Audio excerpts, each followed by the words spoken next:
Good morning, children. How are you all? I hope you're staying safe in these very difficult times. And I must tell you, the teachers are missing you so badly, and we wish you could get together on Sunday like we normally do. But anyway, what we're trying to do is bring you our Sunday school lessons over the internet. And today we are doing the parable that Jesus told, the story of the two sons. But before we do that, let's sing a song nice and loud.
Hello everybody, it's Teacher Sarah. I hope you haven't forgotten about me. I do miss you guys a lot and I can't wait to see everyone again. But this week you get to see me. I am going to be doing the story today. For those of you who are back at school, I hope that you're enjoying it and that I'm sure it's nice to see some of your friends again. Okay, to the story. It's a nice, easy story for you guys today. It's a parable which Jesus tells about two sons. Alright, so these are the two sons. The sons live with their father. They work on a vineyard, which is basically long lines of grapes. And those grapes are picked every day. When they're ripe, they're squished, and we get juice and also wine from it. So one day, the father goes to his sons and he asks them, his father goes to his first son and he asks him, please could you go into the field, into the vineyards and do some work for me? And the son says yes, he will go do it. But the son doesn't actually go and do the work. He goes off somewhere else and doesn't do the work, even though he told his father he would. The father went to his second son and said, hello son, could you please go into the field today and do some work for me? This son said, no, I don't want to do it, it's hot outside, whatever the reason is. But when his father went away, his son actually went into the field and did some work for his father. That's the way to the field. So the lesson, so Jesus is, so that's the story. Jesus then asks, who did the will of their father? Obviously, the second son. Even though that his second son said, no, I don't want to work, he changed his mind and he went to work in the fields or work in the farms for his father anyway. For those of you, some of the bigger kids, who want to read the story for yourselves in the Bible, I'm going to give you the verse, so you're ready to write it down. It is in Matthew chapter 21, verses 28 to 32. Cool. Hope you guys enjoyed it, and I'll see you next time. Okay, so let's talk about what happened in the two stories, all right? So in the first son said, I'll go and help you. I'll do anything you want, Dad. And then he did nothing, okay? And the second son, he moaned and he was like, oh, but I'm tired and I don't really feel like it and I have better things to do. But actually, it's probably the right thing to do to help my father. So I'll go out into the fields. Also, because the second son knew that the fields needed to be worked in. They needed food, they needed money, they needed to make a living. So sometimes it's not great, but it has to be done. Okay. But the first son, wow, he was all like, yeah, I'm going to go do this and I'm so cool. And he did nothing. Okay. And so both of those sons did something wrong and both of those sons did something right. But let's look at how what they did has an impact on us as Christians. Okay, so there's one option of be saying, I'm a Christian. I'm such a good Christian. My goodness, I am all for God and I believe in Jesus and I love Jesus. But actually, when it comes to living my life, I don't really feel like going to church on Sunday morning, so I'm not going to do that. I don't really feel like talking to God and praying, so I'm not going to do that. I kind of need to tell a lie because I was supposed to do something and I didn't do it. So I'm just going to tell a little lie about that. And then my friend got a toy or got something that I wanted, and I'm feeling a little bit jealous. So I'm going to spread a rumor about my friend and say that actually my friend's not a great person. And then also, my mom gave me really nice lunch at school, and I know that the child next to me forgot their lunch at home, but I don't really want to share it. So I'm a really good Christian, I promise, but I just don't do any of these things. And then the other son would say something like, I'm a Christian, but it's hard. It's hard to always think about what Jesus would want me to do. And sometimes I don't feel like sharing my lunch. But I know that it's what I should do, so I'm going to do it. And I'm not always going to like it, and sometimes it's going to be hard to be a Christian. But even when I'm sitting in that moment going, this is what I really want to do, I'm still going to kind of choose what Jesus would do. And that is the difference. And we see these people all the time. Okay. These people exist all the time. They're these people that tell you that they're such good Christians and they love Jesus so much. And those are their words, but their actions are not that great. And then you get these people that sort of don't talk about being a Christian, and they sometimes say being a Christian is hard, and they say actually following Jesus can sometimes be a bit of a pain. But at the end of the day, when they have to make their choice, when they have to make that choice, they go, okay, well, I'm going to have to do what Jesus has asked me to do, even though I'd rather actually just do the wrong thing.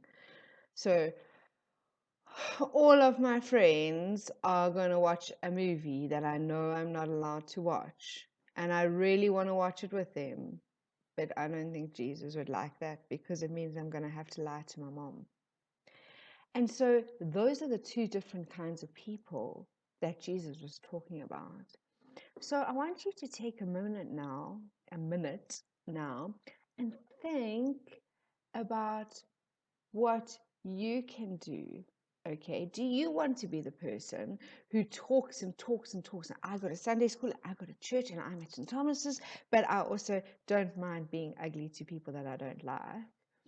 Or do you want to be the kind of person that goes, sure, sometimes I feel like Jesus is asking a lot. I think it's a lot to be a Christian, but I know what's right. And even though it's not easy, I'm going to do it because actually being a good person is important. So think about a situation this week where you had to make that choice. And what choice did you make? And maybe next week, if the same situation comes up, catch yourself and make sure that you do what a Christian would do. How does that sound?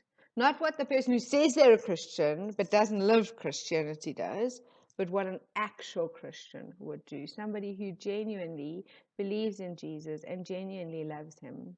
How does that sound? Give that a bash. I'm even going to try it, guys. I'm even going to try it.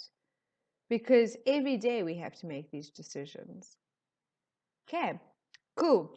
But anyway, let's listen to what teacher Amy has to say. So today's memory verse is, which of the two did the will of his father? It's in Matthew 21, verse 31.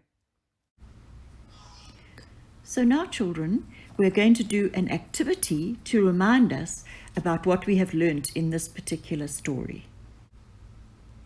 To do this activity, you need a piece of blank paper and some crayons and a pencil. Fold your piece of paper in half lengthways, so the long side is folded in half. So now open up the paper and then take one end and fold it over to the middle of the paper where the other crease is. And now fold the other end into the middle. So you've got a piece of paper that will open both ways. Now you take a pencil and you draw a boy on either side of your paper. So one on the left and one on the right.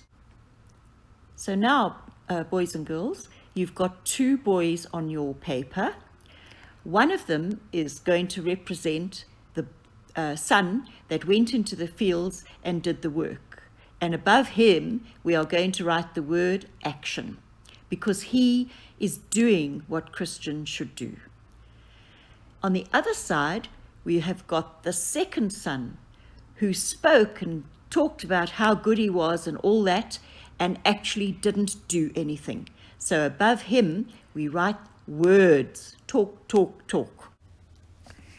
Pause the video now and think carefully about the actions that a good Christian should do. So now open up the page where the good son is, and in that blank underneath, you are going to write down the things, or you can draw the things that you thought or think a good Christian should do.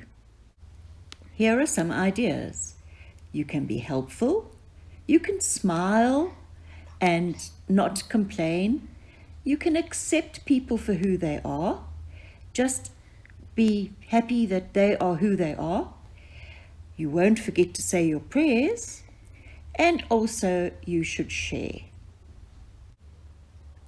And I wonder if you have thought about things that the son, who is all words and no action, would do, because he wouldn't be such a good Christian. And then once you've thought about those, write them down or draw them under the picture of the bad son. So, some ideas we had. First of all, maybe the person's lazy, so can't be bothered to help other people or do things for other people. And then got a downward smile because this person not happy, always moans and groans about everything. And then we have judgmental, and if you don't know what that means, it means you don't you're always judging somebody. So if they say, for example, I did very well in my exams, you don't think, oh, I bet you he didn't. Okay, and then we've got a picture of a face where the man is saying, me, me, me. It is not good to talk about how good you are always and not think about other people. And finally, we thought maybe being selfish is what Christians should not do. Now you've got a little booklet that helps you to remember what Christians should and shouldn't do. Hello, St. Thomas Children's Church. It's been a while since we've seen each other, and I have to say that I really, really, really miss you. First of all, I miss just being in that building at least every Sunday and seeing you in the hall and hearing you singing and seeing you in your classes. I really, really, really miss you. But we know why we are away and we are not able to see each other, because we know that there's this virus that is still doing the rounds, this coronavirus that causes COVID-19. And we know that we are at home for a good reason, and that being at home helps us to stay healthy and also to help others stay healthy in case we might infect them. But that still doesn't mean that we don't miss each other. We miss each other deeply, and we wish to be able to see one another once all of this is over. But until then, please remember to use your masks when you're out, up and about, and also to keep sanitizing your hands. I've got this big sanitizer. There's a lot of sanitizer in here because I have to sanitize my hands several times a day. So if you keep doing that, we'll know that our being apart was actually for a very good reason. And it will make it possible for us to meet again after all of this is over, healthy and able to sing together and play together. And we keep praying to God for safety. Let us pray.